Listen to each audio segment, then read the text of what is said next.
मुलगा नाही मुलगी झाली म्हणून पुन्हा महाराष्ट्रातल्या एका लेकीनं टोकाचं पाऊल उचललं. सगळं संपलं. तिची महिनाही न झालेली लेक आईच्या प्रेमाला पुरकी झाली. देवी आई महालक्ष्मीच्या कोल्हापुरात मुलीचा जन्म नको म्हणून एका मुलीवर अनन्वित छळ झाला आणि तिनं स्वतःला संपून टाकलं. घटना हृदय पिळवटून काढेल. व्हिडिओ शेवटपर्यंत नक्की बघा.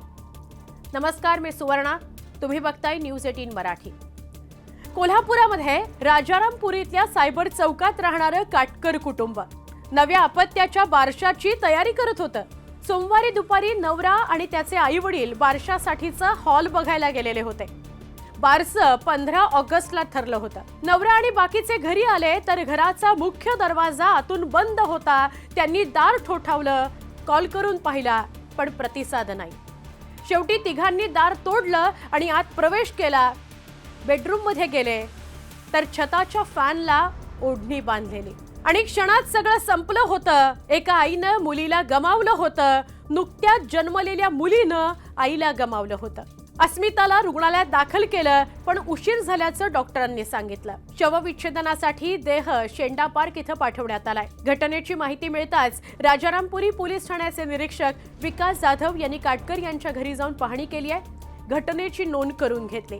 खरं तर अस्मिताचा संसार टिकावा म्हणून तिचे आई वडील गप्प बसले होते, पण लेकच गेली म्हटल्यावर त्यांनी तोंड उघडलं आणि समोर आलेलं सत्य संताप आणणार आहे. वर्षभरापूर्वीच अस्मिता हिचा काटकर कुटुंबात विवाह झाला. सीपीआर मधील पोलीस चौकीतून जी माहिती समोर येते ती अशी की अस्मिताचं माहेर लाडगाव तालुका आजरा इथलं. तिचं शिक्षण गोव्यात झालेलं.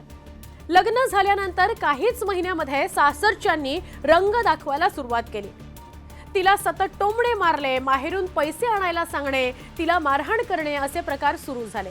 अस्मिताच्या माहेरच्यांनी म्हणजे आई संगीता सरदेसाई आणि वडील अजित सरदेसाई यांनी वर्षभरात वेगवेगळ्या कारणांकरता काटकर यांना पैसे दिले. काही रोख रक्कम स्वरूपात तर काही ऑनलाईन पद्धतीने दिले.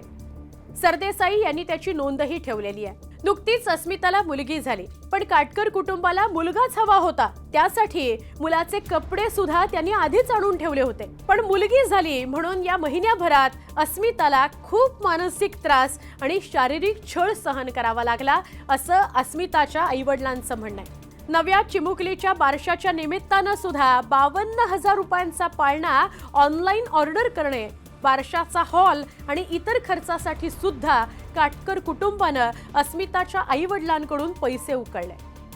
हे सगळं अस्मिता बघत होती. स्वतःला होणारा मानसिक आणि शारीरिक छळ, त्यात आई वडिलांची पिळवणूक, हे सहन न झाल्यानं बहुधा तिने स्वतःलाच संपवलं. ती गेल्यावर तिच्या आई वडिलांनी राजाराम पोलीस ठाण्यात तक्रार केली. तक्रारीनुसार हुंडाबळी कायद्याअंतर्गत काटकर कुटुंबातल्या चौघांवर गुन्हा दाखल झालाय. यात नवरा प्रतीक सिंह काटकर, सासरे वीरेंद्र काटकर, सासू मनीषा काटकर आणि नणंद ऋतुजा काटकर अशा चौघांचा समावेश आहे.